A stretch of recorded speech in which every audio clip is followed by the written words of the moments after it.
Amreli police સંભારણા દિવસ નિમિત્તે અમરેલી જિલ્લા પોલીસ સુરક્ષા સેતુ સોસાયટી તથા રેડક્રોસ બ્લડ બેંક અમરેલીના સંયુક્ત ઉપક્રમે જિલ્લા તાલીમ કેન્દ્ર અમરેલી ખાતે રક્તદાન કેમ્પનું આયોજન કરવામાં આવ્યું હતું।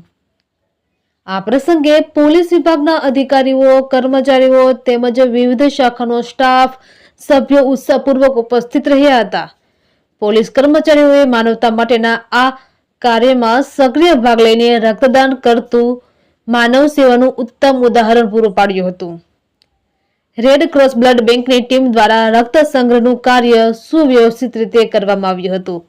કેમ્પમાં મોટી સંખ્યામાં પોલીસ કર્મચારીઓએ સ્વૈચ્છિક રીતે રક્તદાન કર્યું હતું। આ તકે અમરેલી લોકસભાના સાંસદ ભરત સુતરિયા, ડોક્ટર ભરત કાનાબાર, અમરેલી જિલ્લાના પોલીસ અધિક્ષક સંજય ખરા તેમજ ડીવાયએસપી ચિરાગ દેસાઈ ઉપસ્થિત રહ્યા હતા અને પોલીસ વિભાગના આ માનવતાભર્યા પ્રયાસને બિરદાવ્યો હતો। પોલીસ સંભારણા દિવસ નિમિત્તે આ રક્તદાન કેમ્પ દ્વારા પોલીસ વિભાગે સમાજ પ્રત્યેની ફરજ, માનવતા ભાવ અને સેવા ભાવનું પ્રતિબિંબ સ્પષ્ટ કર્યું હતું। તંત્રી પ્રતિક સાવલિયા, અમરેલી।